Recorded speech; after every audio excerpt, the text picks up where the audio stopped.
nggak ada siklus regenerasi kepemimpinan. Dia adalah kader anak tangga maupun lawan tanda kutip kader lift bagi kader tangga lift.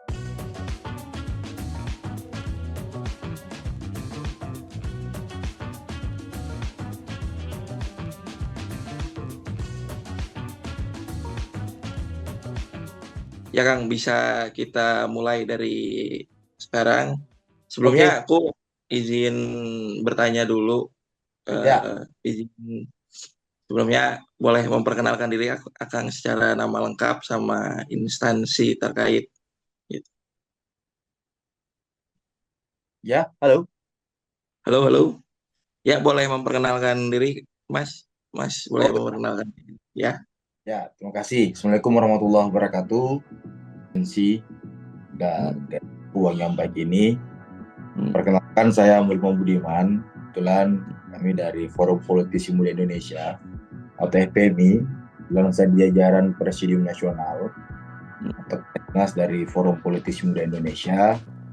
Dan di Presnas FPMI saya selaku bendahara umum dan juga sebagai project manager atau program manager dari FPMI tahun 2024 ini hingga tahun 2025, termasuk salah satunya adalah bagaimana mengawal maupun monitoring dan memastikan pelaksanaan program-program di tahun 2024-2025 ini berjalan dengan baik, berjalan dengan sukses, termasuk gerakan advokasi yang dibangun oleh teman-teman.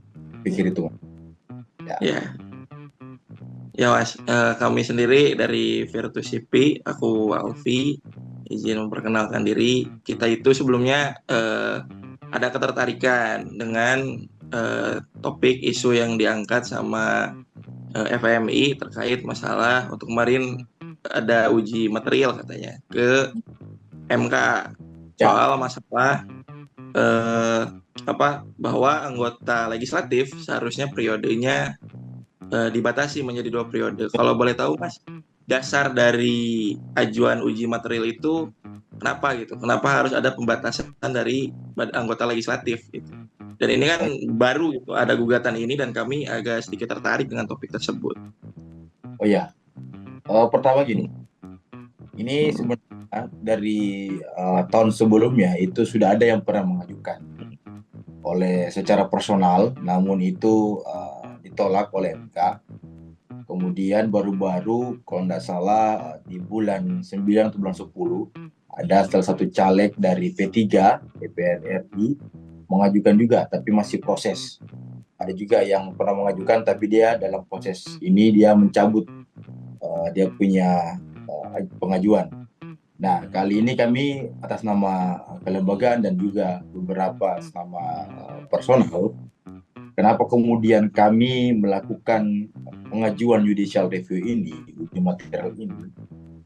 Pertama adalah ini berlandaskan dari apa yang menjadi keresahan dan aspirasi teman-teman FPMI di wilayah.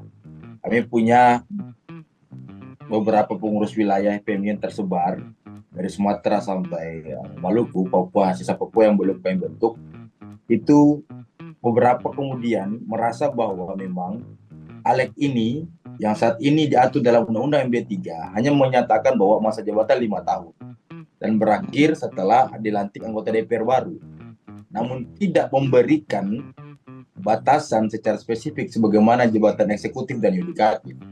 Sementara legislatif juga merupakan bagian dari trias politika atau dalam undang-undang juga disebut dikatakan sebagai bagian dari pemerintahan, bukan pemerintah ya, pemerintahan. Tentu jika berkaitan dengan pemerintahan, itu berkaitan dengan kekuasaan. Nah, kekuasaan yang cenderung absolut, kemudian itu dia kemudian tidak dibatasi, walaupun ini sifatnya bukan personal, tapi kemudian ini akan menghambat regenerasi kepemimpinan politik, akan menghambat kaderisasi dan fungsi-fungsi partai politik.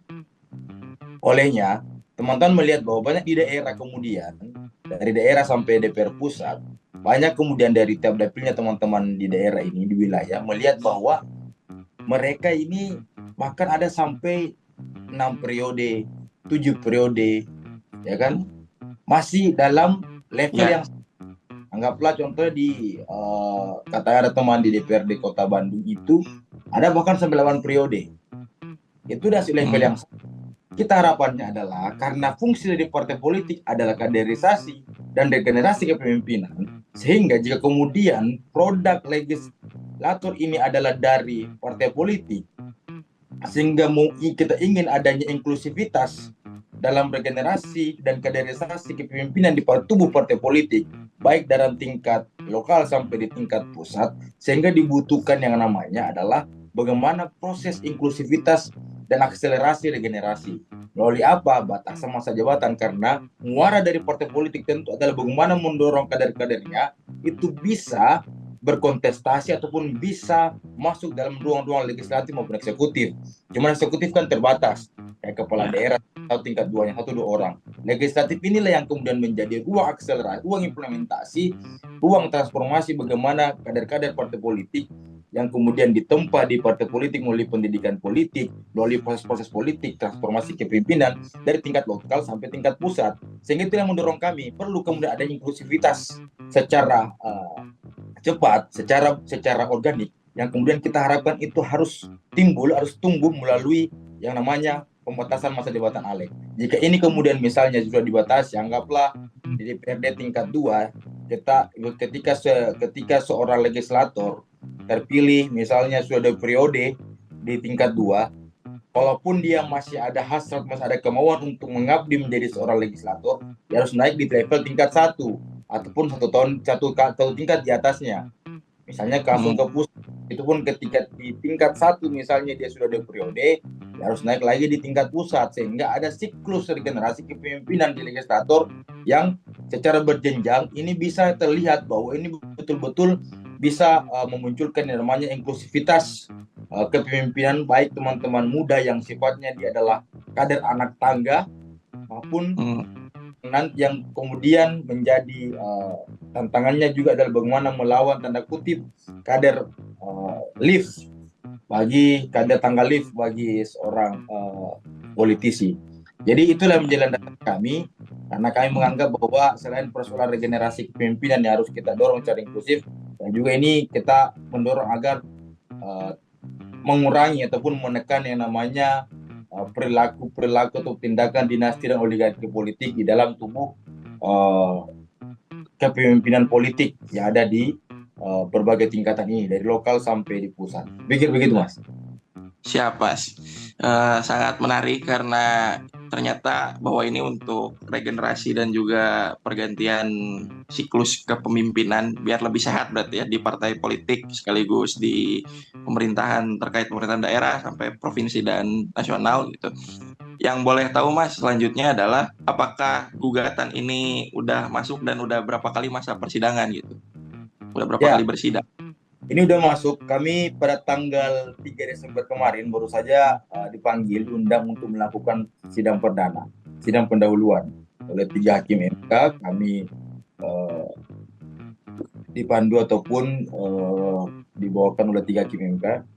Kemudian ini kita diberikan batasan sampai tanggal 16 Desember untuk melakukan perbaikan administrasi maupun perbaikan dalam hal bagaimana penguatan argumentasi, penguatan opini dan penguatan masukan dari hakim MK ya untuk penguatan itu, dan tentu juga melalui berbagai pandangan-pandangan. Dan kali ini juga kami sudah berkonsultasi melalui beberapa ahli, teman-teman praktisi ya, teman-teman NGO yang fokus juga dalam kepemiluan dan demokrasi. Kami sudah konsultasi, koordinasi untuk menjadi penguatan referensi kami, karena kami ingin ini kami tidak sekedar mengajukan, kami harapannya apa yang menjadi permohonan kami ini dikabulkan secara keseluruhan. Karena kenapa?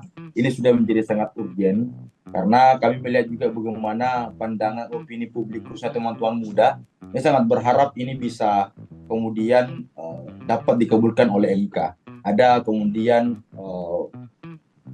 transformasi dari segi konstitusi kita untuk bagaimana menguatkan posisi dan peran anak-anak muda dalam kontestasi politik. Apalagi teman-teman muda yang tanda kutip yang tidak memiliki privilege ataupun hubungan politik yang kuat dengan politisi ataupun legislator senior sebelumnya, baik itu ada hubungan kekerabatan, kekeluargaan, yang kita harap dia memiliki potensi yang cukup kuat, potensi yang baik untuk menguatkan sistem demokrasi politik dan pemerintahan kita.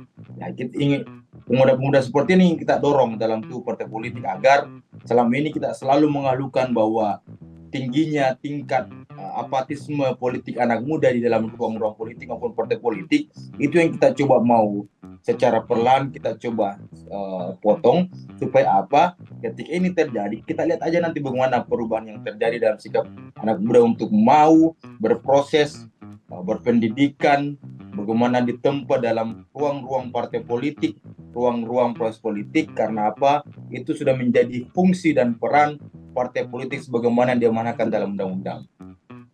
Ya, mungkin Mas ada catatan-catatan terkait secara khusus nggak untuk masalah pertama, mungkin kita kan salah satunya yang di fokus salah satu Virtus IP adalah untuk melek politik di kelompok muda ya. Itu dengan jika gugatan ini gol, kemungkinan terbesar ada kemungkinan yang terjadi nggak untuk sudut pandang perubahan sudut pandang politik di kelompok muda? Kira-kira apa aja tuh yang bisa berubah ketika ini bisa gol?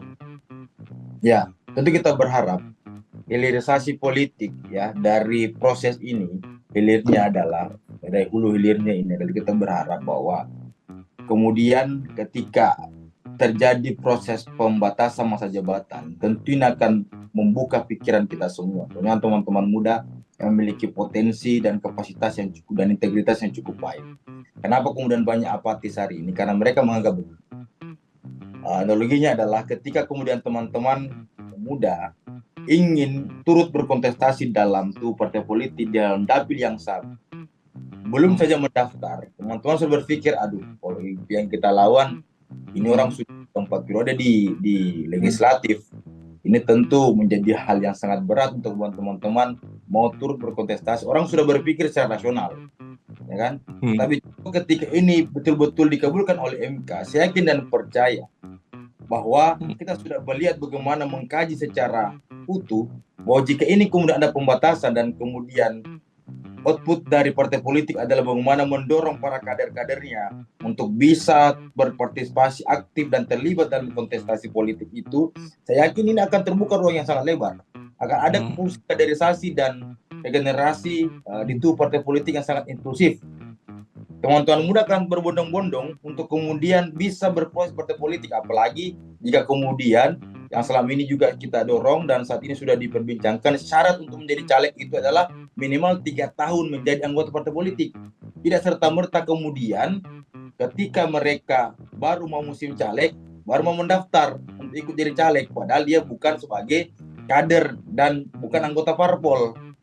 Nah, jika kemudian saat itu juga sudah masuk 3 tahun minimal di partai politik, mendapatkan kartu anggota, terdaftar di SK pengurus sebagai pengurus baik di tingkat daerah maupun di tingkat pusat, dan kemudian telah ada pembatasan masa jabatan, saya yakin siklus demokrasi kita akan lebih inklusif, akan jauh lebih baik, akan jauh lebih sehat. Karena yang kita inginkan adalah bagaimana partai politik ini, parpol ini, kemudian setiap parpol ini memiliki menjalankan fungsi kaderisasi dan regenerasinya dengan baik sebagaimana yang telah diamanatkan undang-undang.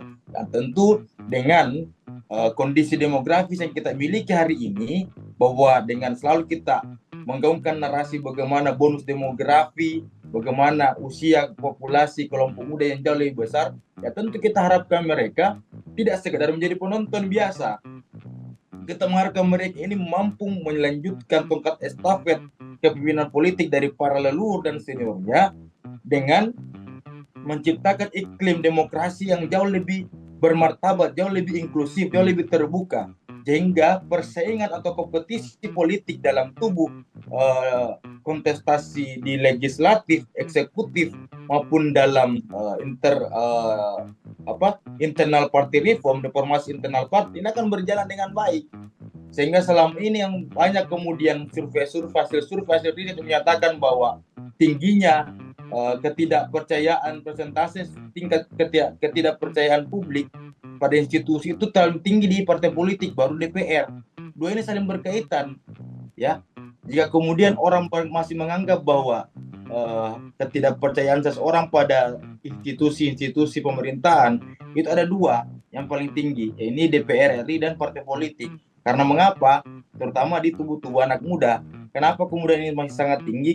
Karena ini tentu berkaitan dengan bagaimana kemudian proses regenerasi di situ, bukan menciptakan pemimpin-pemimpin baru, bagaimana menciptakan kemudian ruang-ruang yang inklusif bagi anak-anak muda untuk bisa berproses dengan baik dan mampu setidaknya output mereka untuk bisa hadir, bisa memastikan dirinya bahwa mereka mampu berkontestasi dengan sehat dan iklim demokrasi yang baik. Ya, siap, Mas. Oke, Mas, paling gitu hari ini dan wawancaranya segitu. Izin untuk publikasi di YouTube kami karena memang perdana juga kita buat YouTube, dan juga kalau untuk media tulis sangat ramai pembacanya, bisa sampai 2.000 sehari. Ya, izin publikasi ya, itu tuh izin dipublikasi. Ada linknya atau apa, kirim aja ya. Siap. Ini bantu ini kan juga di media, di link sosmednya kami juga ya. Itu kita untuk barangkali sangat berharap bahwa dukungan dari berbagai pihak, khususnya teman-teman media ya. Karena kan ini jujur sangat membutuhkan dukungan kita semua untuk kemudian ini bisa tiba di berbagai elemen ya. Tentu jika kemudian gerakan-gerakan advokasi yang kita bangun bukan hanya secara organik, bukan secara litigasi dan non litigasi, tapi kita juga menginginkan adalah sosial media campaign ini bisa berjalan, karena ya ini kita masuk di dalam masa digitalisasi, human digital, yang tentu juga salah satu power yang sangat besar juga adalah netizen power ya. Netizen power itu juga sangat luar biasa untuk bagaimana mendorong yang namanya transformasi dalam bidang politik, pemerintahan, dan banyak hal. Dan itu kemudian telah banyak kita melihat realitas-realitas yang terjadi, bahkan baru-baru saja ini ya, bagaimana gerakan netizen ini, netizen power ini mampu mendorong yang seseorang yang kemarin tanda kutip merendahkan seorang penyidik, itu perubahannya sangat cepat dan mampu mendorong bagaimana agar terjadi proses transformasi yang lebih cepat. Saya pikir begitu, teman-teman. Ya, makasih banyak ya. Mas, makasih ya. Mohon maaf ganggu waktunya. Ya, aman. Ya, aman ya. Makasih banyak. Kami tunggu linknya ya. Ya, siap Mas. Yuk.